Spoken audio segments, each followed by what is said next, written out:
পূর্ব মেদিনীপুরে প্রচুর পরিমাণে গাঁজা উদ্ধার করল পুলিশ।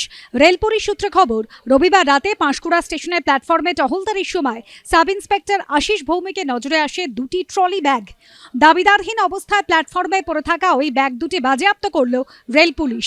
ব্যাগ খুলে পাওয়া যায় 29টি প্যাকেট। সেই প্যাকেটগুলি থেকে উদ্ধার হয় 31 কেজিরও বেশি গাঁজা। Good evening. In our relentless crackdown against narcotics আমাদের যে চলছে তাতে আমাদের পাঁশকুড়া জিআরপিএস টিম একটা সাকসেস পেয়েছে, যেখানেতে আমরা দুটো বড় সাইজের ট্রলি ব্যাগের মধ্যে, যেটা which is likely to be cannabis, আমরা 29টা প্যাকেটের মধ্যে প্রিসাইজলি 31 কেজি 38 গ্রাম মতো গাঁজা সিজ করতে পেরেছি। আমাদের যেহেতু চেকিংটা খুব এসকেলেটেড ওয়েতে চলছে, যেটুকু আমরা এখন পর্যন্ত পাচ্ছি যে when they saw our checking process is going on, the persons involved, they fled the scene, leaving those trolley behind.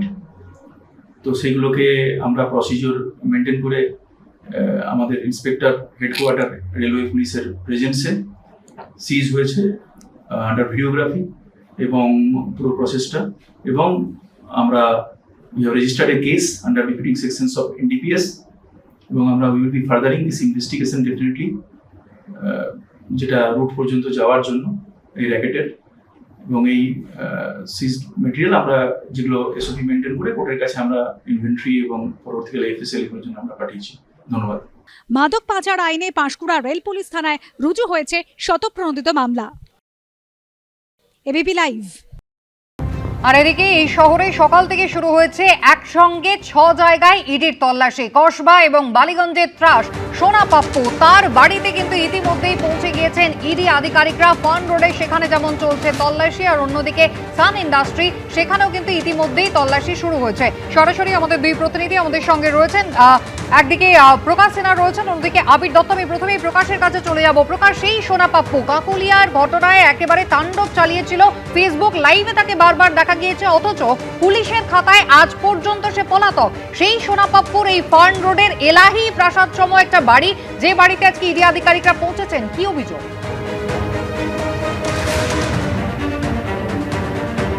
দেখো, তোমাকে প্রথমেই বলে দিই, 2.5 ঘন্টা হয়ে গেছে ইডি আধিকারিকরা সোনা পাপ্পুর বাড়িতে রয়েছেন, এবং বাড়ির ভেতরে ইডি আধিকারিকরা, বাড়ির বাইরের ছবি তোমাকে দেখাবো। এই যে রাস্তা দেখতে পাচ্ছ, বালিগঞ্জ স্টেশনের তরফ থেকে এই রাস্তা, এই গলি কিন্তু সোনার পাপ্পুর বাড়ির দিকে আসে, এবং সোনা পাপ্পুর বাড়ি কিভাবে ঘিরে রাখা হয়েছে সেই ছবি দেখাবো।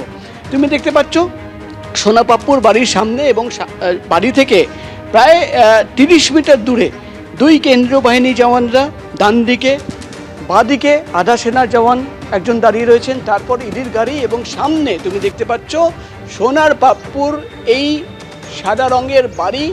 তুমি দেখতে পাচ্ছ এই বাড়ি দেখেই কিন্তু বোঝা যাচ্ছে যে কি ধরনের টাকা এখানে ইনভেস্ট করা হয়েছে। পোদ্দার হাউস, বিশ্বজিৎ পোদ্দার, সোনা পাপ্পুর অরিজিনাল নেম ওরফে সোনা পাপ্পু, তার বাড়িতে প্রায় 2.5 ঘন্টা রয়েছেন ইডি আধিকারিকরা। এবং যদি বাড়ির গেটের সামনের ছবি তোমাকে দেখাই, গেট কিছুক্ষণ আগে পর্যন্ত খোলা ছিল, এখন বন্ধ করে দেওয়া হয়েছে। গেটের ডান দিকে একজন কেন্দ্রীয় বাহিনীর জওয়ান, সামনের দিকে কেন্দ্রীয় বাহিনীর জওয়ানরা দাঁড়িয়ে রয়েছেন। এবং শুধু এটাই নয়, ঠিক বাড়ির পেছনের দিকে যে গলি রয়েছে, যে গলি পেছনের দিকে বেরিয়ে যায়, সেই গলির মুখে তুমি দেখতে পাচ্ছ কেন্দ্রীয় বাহিনী জওয়ানরা সেখানেও কিন্তু দাঁড়িয়ে রয়েছেন। অর্থাৎ এই গোটা বাড়ি, গোটা এলাকা কেন্দ্রীয় বাহিনী জওয়ানরা ঘিরে রেখেছেন। কেন তুমি জানো? কসবা এই এলাকা, বালিগঞ্জ, ঢাকুরিয়া এই এলাকার ত্রাস, 15টি এফআইআর, খুন, তোলাবাজি, সিন্ডিকেট অপারেট করা, এবং কোটি কোটি টাকা কোথায় থেকে নেওয়া, কোটি কোটি টাকা নিত সোনা পাপ্পু, যেটা ইডির তদন্তর দাবি ইডি আধিকারিকরা করছেন যে বালিগঞ্জ, ঢাকুরিয়া, কসবা, তপসিয়া এই সমস্ত এলাকায় যে কনস্ট্রাকশন হতো, সেখানেই কিন্তু সোনা পাপ্পুর সিন্ডিকেটের সদস্যরা পৌঁছে যেত এবং বলতো যে টাকা না দিলে কাজ করা যাবে না। এবং সেই কোটি কোটি টাকা কোথায় পৌঁছে যেত, আলটিমেট বেনিফিশিয়ারি কারা, প্রাথমিকভাবে এটি দাবি যে প্রভাবশালীর হাতে কিন্তু পৌঁছে যেত সেই টাকা। কেন কি তারাই কিন্তু প্রোটেকশন দিত। আজকে ইডি আধিকারিকরা সেই প্রভাবশালীদের নাম খুঁজে বার করার চেষ্টা করছে, কারা টাকা পেয়েছে সোনার পাপ্পুর হাত ধরে, এবং কারা সোনা পাপ্পুর মাথায় হাত রেখেছিল তুমি জানো কাকুলিয়ার ঘটনার পর এখনো কিন্তু সে অধরা। একদিকে সে ফেসবুক লাইভ করছে, কিন্তু পুলিশ একদম। তাকে গ্রেপ্তার করতে পারছে না। সেই সোনা পাপ্পুকে খুঁজতে, সোনা পাপ্পুর সম্পত্তিকে খুঁজতে আজকে কিন্তু ইডি আধিকারিকরা অভিযানে প্রকাশ, নেমেছে। তুমি আমাদের সঙ্গে থাকো। একদিকে প্রভাবশালী কারা রয়েছে তাদের খুঁজে বের করতে বালিগঞ্জের ফান রোডের এই বাড়িতে যখন 2.5 ঘন্টা ধরে তল্লাশি চলছে, অন্যদিকে অশ্বিনী দত্ত রোড, সেখানে সান এন্টারপ্রাইজের অফিস রয়েছে, সেখানেও কিন্তু পৌঁছে গিয়েছেন ইডি আধিকারিকরা। আবির দত্ত আমাদের প্রতিনিধি রয়েছেন আমাদের সঙ্গে সরাসরি। আবির, নির্মাণ সংস্থার এই অফিসে নির্দিষ্ট করে কোন অভিযোগের প্রেক্ষিতে তল্লাশি চলছে?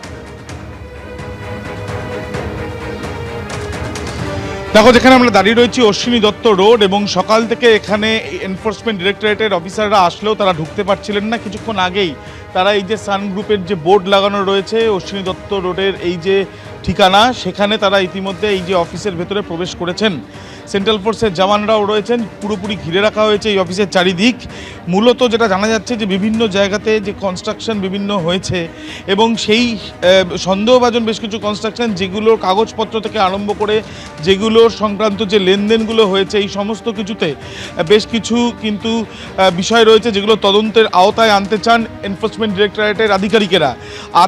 আর্থিক তছরূপ হয়েছে এমনটাই তাদের কিন্তু অনুমান, এবং সেই পরিপ্রেক্ষিতেই তাদের এই তল্লাশি অভিযানের জন্য তারা আসলেও প্রায় 1 ঘন্টার ওপরে তারা দাঁড়িয়ে রইলেন বাইরে, এবং কিছুক্ষণ আগেই অফিসের 2জন কর্মী এসছেন এবং তাদের সঙ্গে তারা ভেতরে প্রবেশ করেছেন। সেখানে তল্লাশি অভিযান চালানো হবে।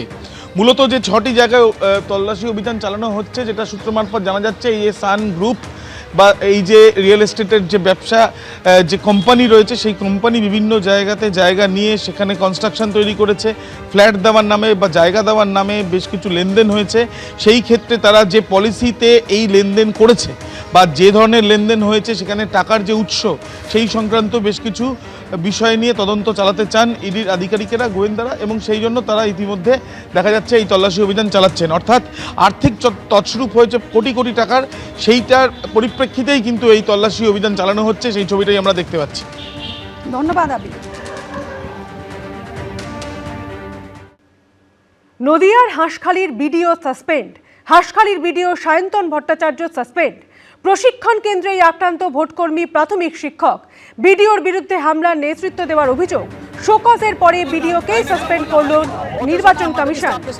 ভোটকর্মীকে মার, আগেই গ্রেপ্তার 2 সরকারি কর্মী।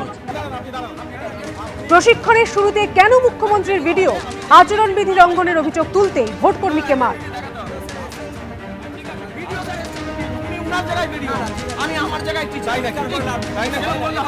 বচসাটা আমাদের স্টাফদের সাথে হচ্ছে, কাদের সাথে হচ্ছে আমরা তো এখনো খুঁজে বের করতে পারি, তারপর থেকে শুরু হয়েছে, আমরা দেখছি কাদের সাথে হচ্ছে। নদিয়ার হাঁসখালির বিডিও সাসপেন্ড। হাঁসখালির বিডিও সায়ন্তন ভট্টাচার্য সাসপেন্ড। প্রশিক্ষণ কেন্দ্রেই আক্রান্ত ভোটকর্মী প্রাথমিক শিক্ষক। বিডিওর বিরুদ্ধে হামলার নেতৃত্ব দেওয়ার অভিযোগ।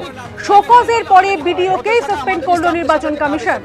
ভোটকর্মীকে মার, আগেই গ্রেফতার 2 সরকারি কর্মী। প্রশিক্ষণের শুরুতে কেন মুখ্যমন্ত্রীর ভিডিও? আচরণবিধি লঙ্ঘনের অভিযোগ তুলতেই ভোটকর্মীকে মার। আর সেই ঘটনায় নদিয়ার হাঁসখালির বিডিও সাসপেন্ড।